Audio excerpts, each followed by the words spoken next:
Dallas Craft and the Renegade Monks. Oh, wouldn't that be nice if we could just live from that? From only love? I mean, just take a breath with me and think about what our lives would be like if we actually, that was the origin from which all of our choices came, from which everything that we were stepping into was aligned with. I don't know about you, but, life can seem tough sometimes, and it's sort of pushes us off of our center. And one of the most powerful tools that I personally know of to help center and realign myself is the power of affirmative prayer. And so the book that we're reading for our book study is a book that I wrote along with Linda Martella-Whitsitt. This book was a decade in the making, a decade of my own personal journey through uncovering what I would call the heart of affirmative prayer, a journey about making affirmative prayer accessible, making it something that isn't some secret that Unity has and that isn't available to anyone else out there in the world. So this is week 1. The books are available in the bookstore, so you can pick them up. There are also study guides for the book study. There are some hard copies that will be available, but it's also available to download online. There are still small groups that have tons of space. So I really would, especially with this particular topic of prayer, I would invite you, strongly urge you, to step into a community where you can wrestle with some of these ideas and things together, because that was what helped me. That is what enabled me to get past my own. I gotta tell you, the first time somebody asked me to do an affirmative prayer, I wanted to sink into the floor and die. It was that extreme. My anxiety, my fear, it just triggered all kinds of things within me. And there's a reason for that. It's because affirmative prayer is inviting us not to speak from our personality. Affirmative prayer is inviting us to speak from the truth of who we actually are. And back then, that was really challenging for me, to even acknowledge that there was something else that I could be. I was so attached to my suffering. Oh, you have no idea how attached to my suffering I was. Can anybody in here relate to that? And so even just stepping into the idea of affirmative prayer and speaking, whoa, it was whoa. And I will say this, though, that doing it in a very supportive and loving and compassionate place with a group of other people who were also freaking out made it safe, right? Made it possible for me to step into something. And quite honestly, I can't imagine what my life would be without the gift of this particular spiritual practice. So, why affirmative prayer? That's kind of why, yes? I mean, that's the why. The why is that if anybody in here is free of suffering and walks around completely aligned with their best and highest self all day long, you're good. You don't need to learn this. But if you're like me and you get thrown off center by the things that are happening in our life, then this practice is one of the most transformative and healing practices that I know. So Charles Fillmore, this is one of Charles' most famous quotes about affirmative prayer. For those who don't know Charles Fillmore, Charles and Myrtle are our founders. They founded Unity in the mid-late 1800s.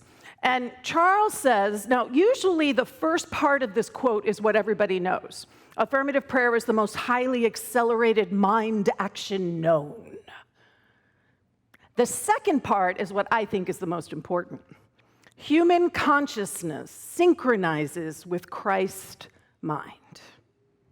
So it is a practice that allows your humanness to be brought into a greater awareness of who you truly are. so that we are synchronizing, aligning, recentering, whatever language works for you, to the truth of our being, so that our human perspective, which can be really loud, isn't the only perspective that we're actually living from. That we can hold that humanness with compassion and with grace and with so much love and elevate our understanding of who we are. So why affirmative prayer works, and this is sort of a basic, so the first 6 chapters of the book are really laying out the foundational principles that undergird the power of affirmative prayer. So Linda and I originally started out writing a book about how to pray with others.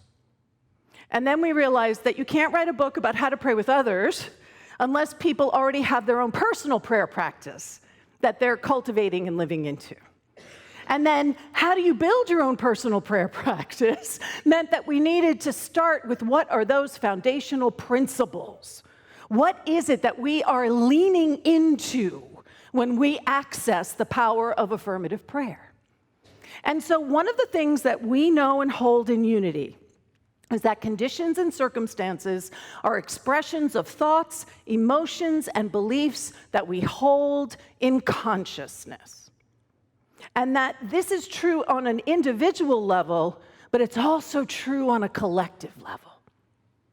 And I really want to be clear about that. So, we have a lot of malpractice that can happen in our teaching because of this first idea, where someone might be sick, and people will say to them, well, what are you holding in your consciousness? That is not what our teaching is actually rooted in. Does everybody hear me? That is not what our teaching is rooted in. Because we are here in time and space to experience time and space. Otherwise, we wouldn't be here in time and space. Everybody with me? So there are conditions that are going to come and go and move and leave and change and shift, and that's life, everyone. So a spiritual life, an affirmative practice life, a meditative life does not mean that all of a sudden everything is hunky-dory and it's roses and sunshine only. The point of having a spiritual life is so that you can meet whatever is arising from a state of truth, not our human experience of it. We get very caught up in our senses, but looking deeper than that. And so we used to say, change your thinking, change your mind. That's the old understanding of New Thought. So instead, I say, change your consciousness, change your life. Change your consciousness, change the world. And so I really want to underline that while affirmative prayer is a powerful personal practice for healing, that's not all it is.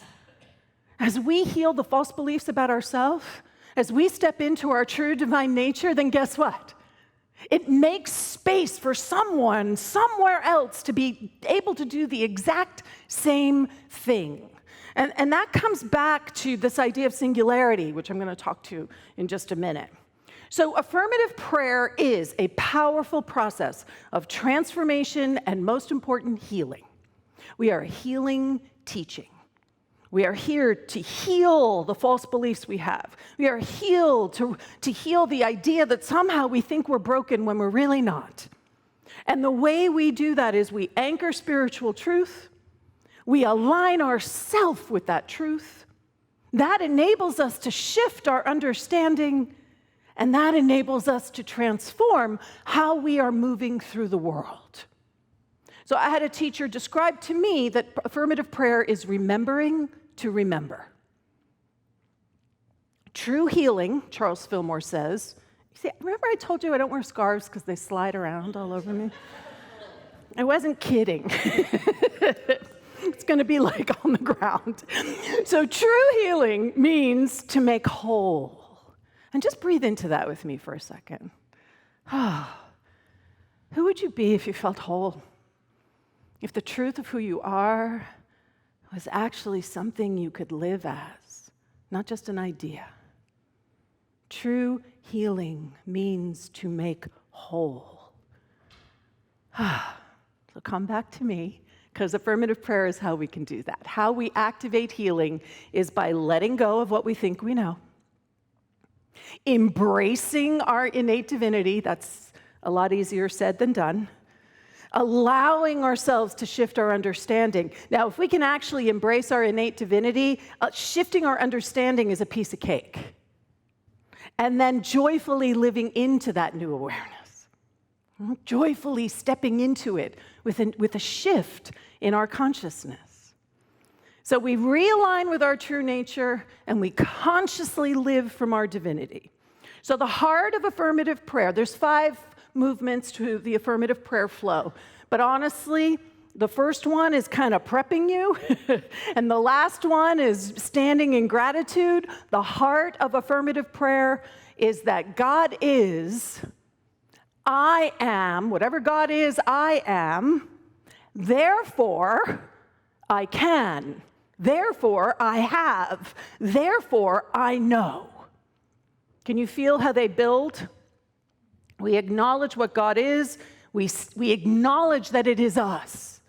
And then from that place, what is available for us to do?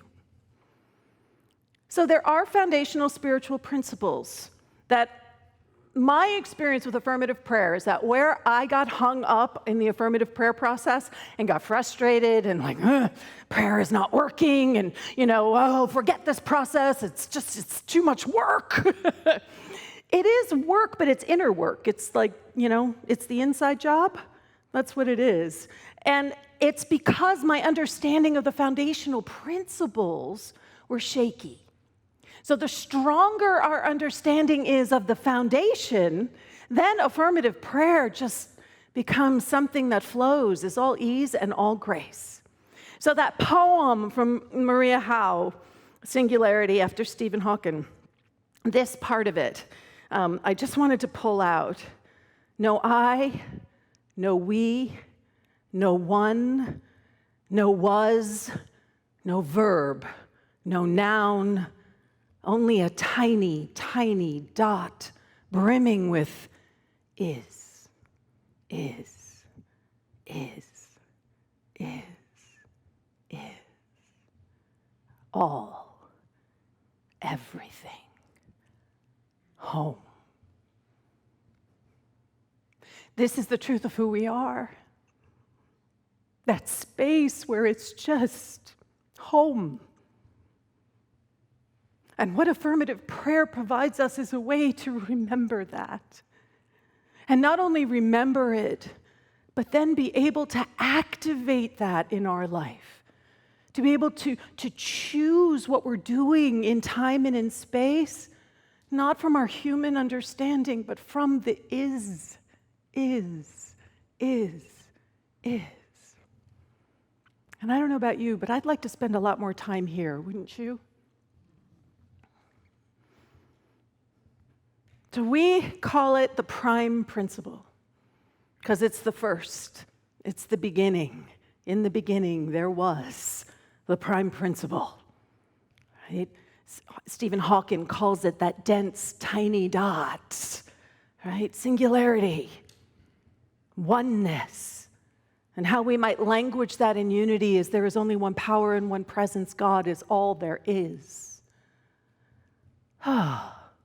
Wouldn't it be nice if that was enough? We just said that to ourselves and then we went on our merry way. So what differentiates affirmative prayer from other forms of prayer, and honestly why I think that this prayer practice is truly our greatest gift to the planet, is that oneness, the idea that there's only one power and God and my humanness are in one absolute truth. There's no separation here. There's nothing outside or anything like that. Well, if we're actually standing in oneness, it changes prayer. Rather than presuming the power we seek is outside and separate from us, a lot of us were brought up in faith traditions where that was the case. We prayed to something or someone. Affirmative prayer empowers us to respond to life circumstances by drawing upon the truth of oneness. So we're not praying to something in unity. We are actually praying from something. We are praying from the truth of our oneness. Everyone still with me? So Emily Cady says, because God can be a tricky word. Yeah? For some of us, it's cool. For other people, it literally sends shivers down their spine and creates all kinds of reactivity. Yes? So Emily Cady says, and she wrote Lessons in Truth, one of the foundational teachings of New Thought, period. God is the name we give to that unchangeable, inexorable principle at the source of all existence. I'm going to read that again, because God is the name we give to that unchangeable, inexorable principle at the source of all existence. There's no deity in there. Can you feel that? There's no being in there. Now, why is this so important? For me, this was so important because I really struggled with what I call the trickster God. The God that you just didn't quite know what they were going to do. It didn't matter if you were living a quote-unquote righteous life. God could come along and just decide that he wanted to test you. And I really struggled with, it just didn't feel right to me. It never felt right to me. And instead, what you're offered in unity is an immutable principle, something that is unchangeable, something that doesn't really care about who you are in your personality, that there's no judgment happening from this immutable principle. The principle just is. Whew. That was like taking 1,000 pounds off my shoulders. That I didn't have to worry about a trickster God, that there was something that I could rely upon. There was something that no matter how out of alignment I was, no matter how miserable I was, no matter how unhappy I was, no matter how lonely I was, no matter how scared or anxious I was, that this immutable principle was always available to me, always accessible to me. And so in unity, we would say that God is not a being. God is beingness. It is a state of consciousness. Everyone still with me? So Charles Fillmore says, sometimes I think it is unwise to put that word God in, because it carries to our minds the idea of an arbitrary being that will bring us things. You know, the idea that God is a vending machine, right? I ask God for something and it shows up, right? Because God decided to hear me. God heard my prayer. How many of us grew up hearing something like that? Right? Or God didn't hear my prayer, and brings on a crisis of faith, doesn't it? Why didn't God hear my prayer? Who am I? I must be so broken if God did not hear my prayer. So can you feel how it's almost a self-fulfilling prophecy, this idea that God is a trickster, arbitrary being? Because we're never going to be able to trust it. And it's always going to tell us that we're broken. Ultimately, the message that we're going to get is, I'm broken. God didn't listen to me. What did I do wrong? What's wrong with me? They listened to my neighbor down the street, but God didn't listen to me. And so unity is looking to pull that away, to pull away that idea of an arbitrary being. So the prime principle of oneness, that singularity, that isness, where there is no I, no we, no one, is the constant from which every other physical and spiritual principle arises. So we call it the prime principle because it is the originating space for everything that unity believes. everything comes out of this idea of absolute oneness, no separation, nothing outside. So we have the prime principle, oneness, which is awesome, the idea of oneness, but it's hard for our brains to grasp, yes? It's hard for us to be able to cognitively bring ourselves into alignment with something as big and feeling tone as oneness. So one of the ways that we can understand this idea of oneness is through what Unity calls the three omnis. So the three omnis are also spiritual principles. They are immutable, they are unchangeable, they are constants the way the prime principle of oneness is. And what those three omnis are omnipresence, omniscience, and omnipotence. Now, some of you growing up may have heard God the omnipotent, with a T on the end, using the word as an adjective to describe a being. What we are doing here is making it a noun. Omnipresence, everywhereness. Not God is everywhere, everywhereness. Omniscience, knowingness. Omnipotence, powerfulness. Now, you live into these three omnis all the time, right? All the time. The knowingness, you ever walk up to somebody and you're like, I know you. And they go, yeah, I know. Have we met? No, we haven't met. But we know each other.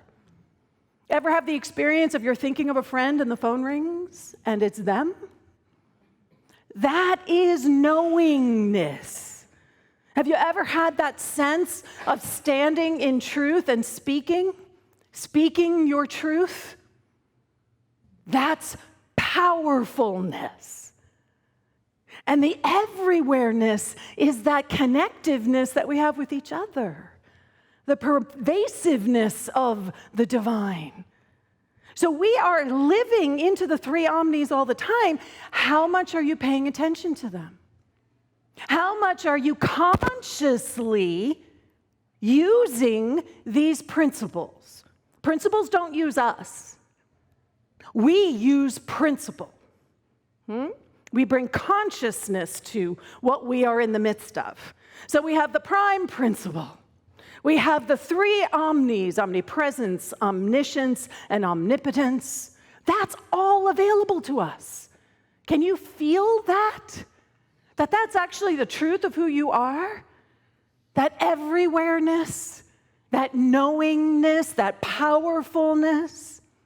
And out of those three omnis, you can feel how what would arise from that, the next spiritual principle, is goodness.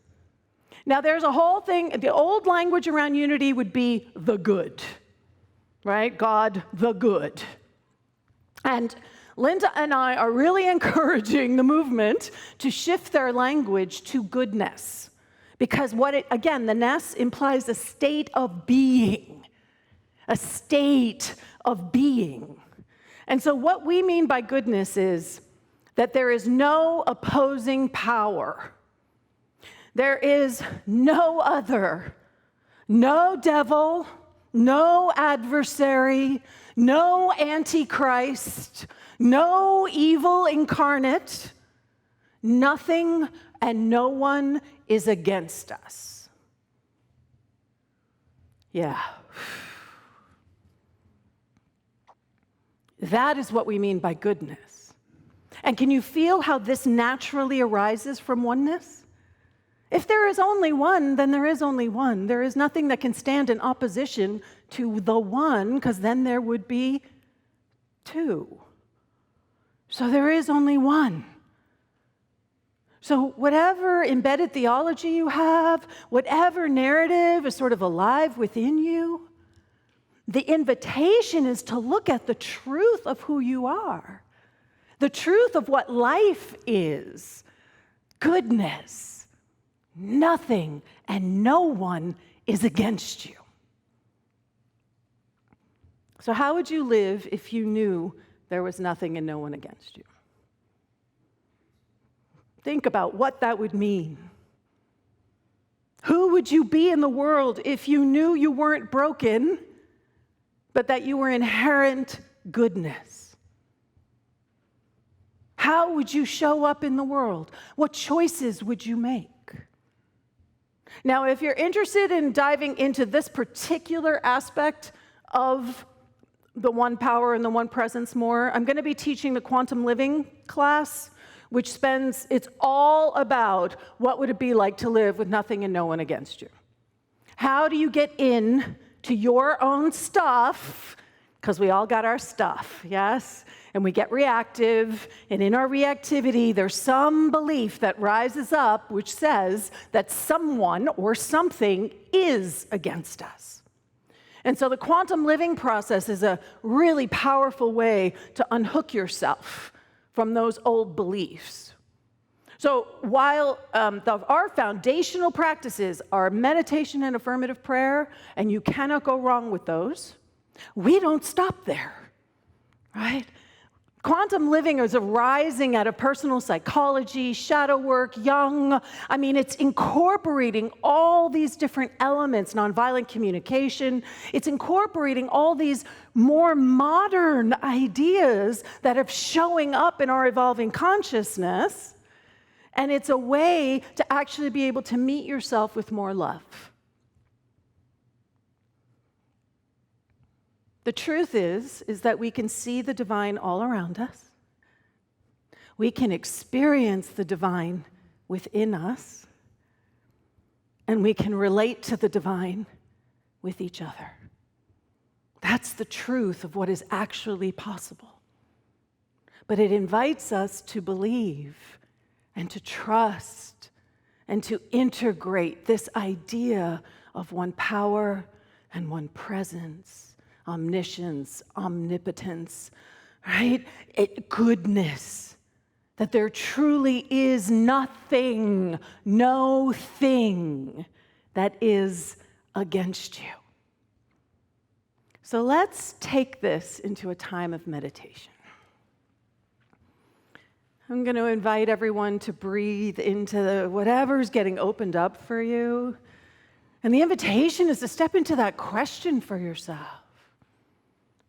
Who would I be if I truly believed that there was no one, nothing against me? Who would I be if I believed in my inherent goodness? So just breathe into that space, that opening the heart, letting go of what it is you think you know. Let's go on an adventure right now within. And we quiet the mind and we allow the heart space to open, dropping down, welcoming an experience of the allness, the oneness, the isness.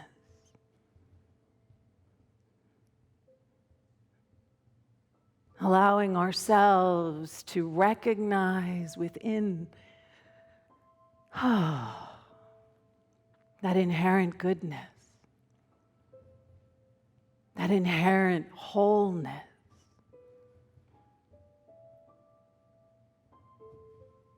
Allowing ourselves to recognize our own omniscience,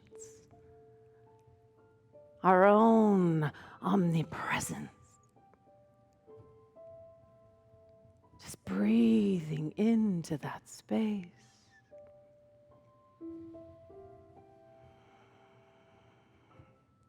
And let's rest here together as we allow the wholeness that we are to arise in our awareness, to inform, to guide, as we deepen into that question, who have I truly come here to be?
How good it is to be still and know the I am that we all are, the oneness, the wholeness that is our true nature and our true name.